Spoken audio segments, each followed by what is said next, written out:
Business, economic experts call for less emphasis on tourism and exports with higher taxation levels. Prime Minister Prayut Chan Ocha, in an appeal for unity in the face of economic adversity last week, highlighted as a key reason for the problems besetting Thailand its traditional reliance on money from tourists. The new government's economic team is currently pushing increased public investment and domestic consumption until the pandemic storm cloud clears. This will necessitate, according to one senior banker, 1 trillion baht more in extra government funding or borrowings. It comes as Thailand's banks appear to be holding their own with ample liquidity and lending to business on the rise. Behind Thailand's closed borders, a new consensus is emerging among economic experts, planners and the new government economic team that the kingdom needs to move away from its dependence on both tourism and exports as a result of the current COVID-19 pandemic. On Monday, a seminar organized by a House of Representatives committee heard calls from both a senior banker and an economics expert for a hike in taxation on Thai firms and an expansion of the tax base to promote an economy more reliant on domestic consumption. It comes as the new Minister of Labour has promised his department, alone, will create over 90,000 jobs and has appealed to other government departments to create further employment opportunities. Following a speech by Thai PM Prayut Chan Ocha last week as he highlighted the country's dependence on exports and tourism, there has been a range of calls supporting a switch in the economy towards domestic consumption. This is being pushed by some leading economic experts and at least in the short term, is the policy being pursued by the government. Indeed, the policy is nothing new being touted by the junta government from as early as 2015. The Executive Committee Chairman of Kiatnakin Phatra Bank, Banayong Pongpanaj, left, on Monday, called for a higher corporation tax rate and more tax on property to fund the government's support plans to alleviate the worst effects of the COVID-19 recession, while the new Minister of Labour, Chonburi MP Sucha Chomklin, is vowing that his department and the government will create hundreds of thousands of jobs to order. Last week, in an address to the nation on live TV, Thai Prime Minister Prayut Chan Ocha told the public that the kingdom had become so dependent on exports and foreign tourism that, economically, it had been one of the countries hardest hit by the COVID-19 virus emergency. Thailand has been caught up in that global storm because a country has been so dependent on money from exports and money from tourists, he said. His thinking was echoed by a speaker on Monday at a seminar hosted by the House of Representatives Fiscal and Monetary Committee, which heard a top Thai banker issue a call for an increase in taxation through higher corporate tax on companies and an extension of the tax base, particularly on asset ownership, which would avoid hurting the poorest in society. Call for a hike in corporation tax from 20 to 25%. Banayong Pongpanaj, the Executive Committee Chairman of Kiatnakin Phatra Bank, told the gathering that the corporate tax rate should be raised from the current 20% to 25% to boost the government's revenue. He made the remarks while also calling for the Thai government to find 1 trillion baht more for its economic support plan, which is currently underway, involving a borrowing requirement of 1.9 trillion baht. The banker said this extra funding would be needed as the economic impact of the COVID-19 emergency would persist for some time, with further economic consequences still in store. He called for the Thai government to also look at privatizing state assets. Economy contracted by 12.2% in the second quarter, hit by an unprecedented global slowdown. His comments came as the National Economic and Social Development Council, NESDC, confirmed that the Thai economy, in the second quarter of the year, had contracted by 12.2%, the worst result since 1998 but marginally less than the Asian financial crisis at that time. The Secretary-General of the Council, Thosapon Sarisamphan, also confirmed that Thailand's economy would contract by 7.5% this year, although the Bank of Thailand, in its most recent assessment, has indicated that this figure will be 8.1%. This figure or range is supported by a prediction of Standard Chartered Bank, this week, that Thailand's GDP would suffer an 8% contraction. Mr. Thosapon also highlighted that the world's economy would contract by 4.5% this year and only China and Vietnam would escape a reduction in their respective GDPs for 2020. Standard Chartered Bank sees a growth rate of 2% in 2021 with a slow improvement or uptick here. Standard Chartered Bank economist Tim Lahavan also foresaw that if the COVID-19 virus crisis peters out in 2021, that Thailand may well be in a position to recover, but for 2020 and even into 2021, any uptick will be slow. The bank has projected Thailand's economy to grow by 2% in 2021. While we believe the second quarter saw the worst of the COVID-19 impact on Thailand's economy, we now expect a slower recovery ahead. Domestic activity, currently the main economic driver, remains weak, while external sources of growth are unreliable, Mr. Tim said.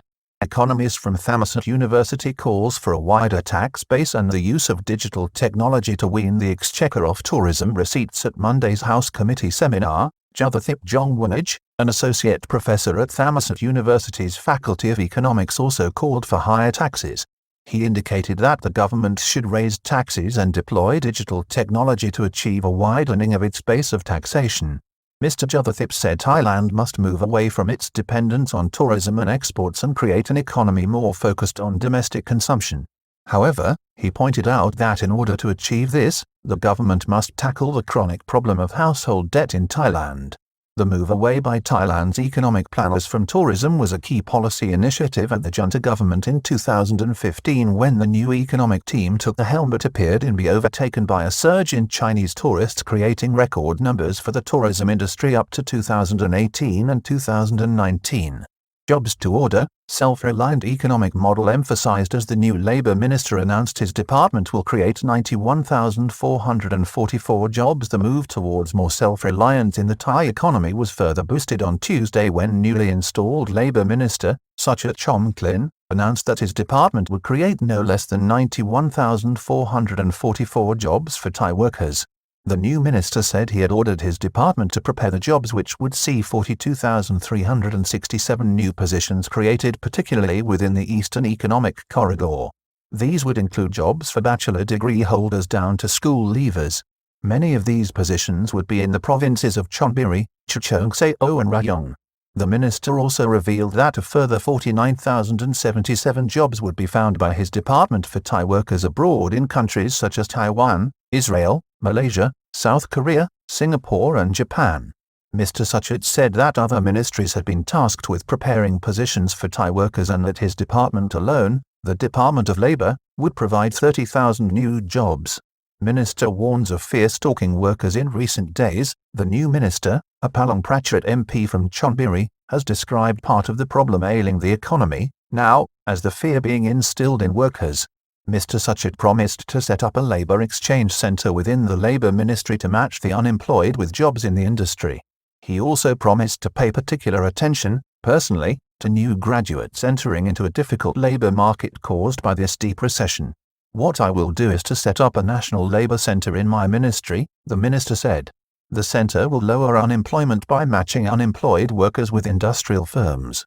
Real unemployment number is 2 to 3 million, far lower than the previous estimate, said Mr. Suchat. He also has claimed that the unemployment level, at present, is not 7 or 8 million as feared but more like 2 or 3 million. The minister said he received his information from the National Economic and Social Development Council, NESDC, who had provided him with their calculations.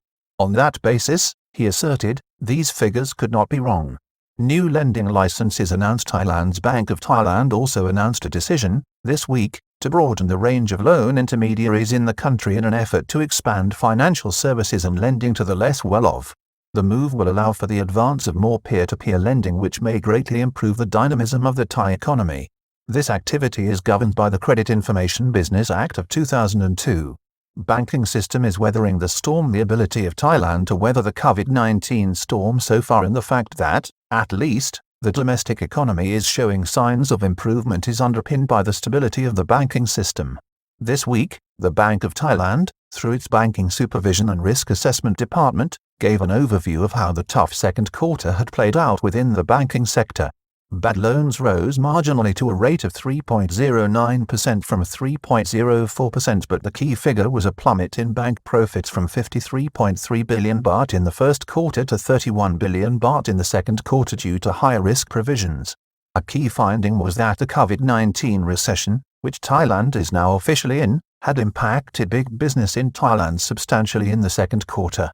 However, Therith Panpimaras, the senior director of the central bank, highlighted the healthy state of combined bank finances. Lending to business in the second quarter was up as banks played their part in helping firms. He highlighted a combined capital base of 2.9 trillion baht. The combined bank capital adequacy ratio was 19.2%. Bank reserves stood at just over 743 billion baht. Significantly, the banks had quite a generous liquidity situation with a coverage ratio of over 183%. The non-performing loan coverage ratio was above 144%. Bank interest rate margins had dropped from 2.9% to 2.6% despite a growth in lending of 5% in the second quarter. This compared with just 4% in the first 3 months. The banks have also seen continued growth in mortgages, as, despite the COVID-19 crisis, the demand for home ownership continues. There was also a rise in consumer lending. Despite this, however, over 65% of all bank loans in Thailand are to business, a proportion which has grown during the pandemic as the banks responded to government programs and provided support for small and medium-sized firms.